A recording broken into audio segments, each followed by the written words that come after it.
तभी आप किसी झरने के पास बैठिए और बस ध्वनि सुनिए। हाँ, वो ध्वनि मन को शांत ही कर देती है, हम एक आनंद सा भर देती है। तो इसे मैं कहता हूं नैसर्गिक संगीत। कभी सोचा है ये संगीत उत्पन्न करने के लिए जल को कितने परिश्रम करने पड़े, क्या कुछ करना पड़ा।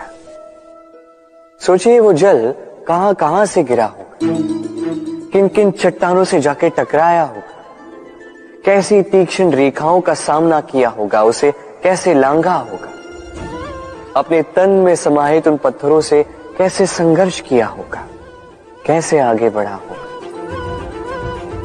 सोचिए ये सब होने के पश्चात ही ये संगीत सुनना संभव था। इस झरने का ये सुंदर संगीत आपके कान तक कभी पहुंचता ही नहीं यदि उस जल का विरोध करने वाले पत्थर ना होते। इसका तात्पर्य क्या है?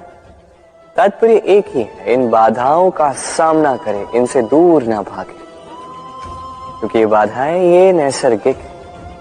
सभी के जीवन में ये बाधाएं आती हैं, इनका सामना करें, जीवन में आगे बढ़े। और आप भी स्वयं से उत्पन्न कीजिए नैसर्गिक संगीत और इस संसार में फैलाइए शांति और प्रसन्नता। राधे राधे। हम सब ये मानते हैं कि हमें जीवन में कभी न कभी किसी न किसी स्थान पर प्रेम होता ही, फिर चाहे वो माता पिता को संतान से हो, ज्ञानी को ज्ञान से हो, किसी कलाकार को कला से हो, आदि इत्यादि।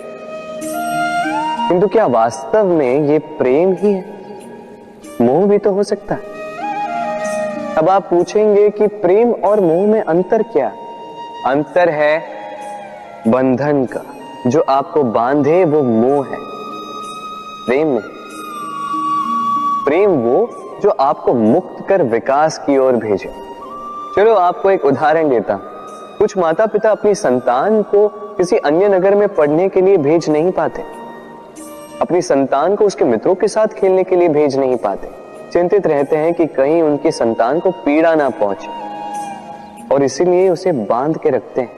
ये प्रेम नहीं है, ये मोह है।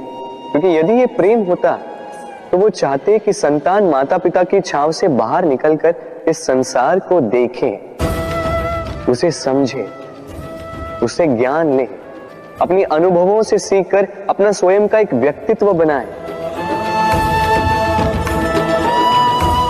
स्मरण रखिएगा, मोह से भय पैदा होता है और प्रेम से केवल आनंद।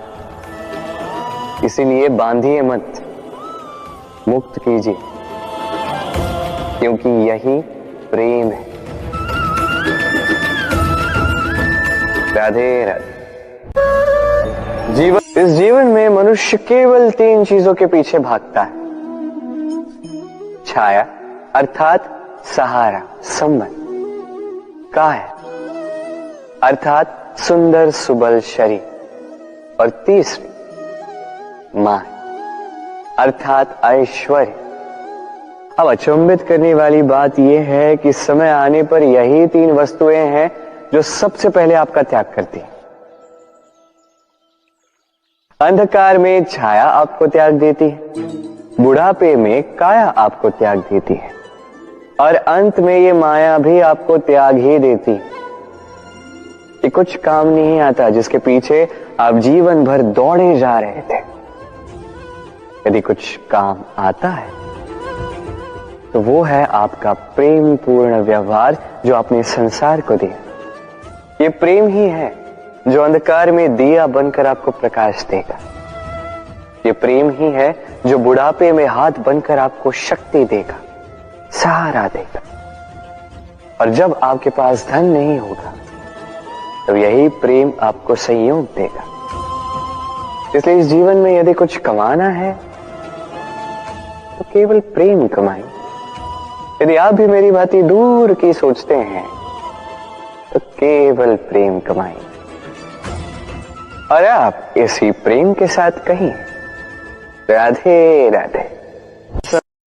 संसार में संबंध बहुत ही महत्वपूर्ण होते हैं। अब प्रश्न ये उठता है कि संबंध कैसे होने चाहिए। संबंध शब्द के प्रारंभ में ही सम शब्द आता है। सम अर्थात समानता। तो किसी के साथ संबंध निभाते हुए इतना मत झुकिए कि उठने के लिए किसी के सहारे की आवश्यकता पड़ जाए। स्मरण रखिएगा, जो झुकाना चाहे वो कभी संबंध निभा नहीं पाएगा। संबंध उसी के साथ जोड़िए जो आपको समान माने, आपको सम्मान दे, क्योंकि सम्मान से ही संबंध पनपेगा और बढ़ेगा। राधे राधे।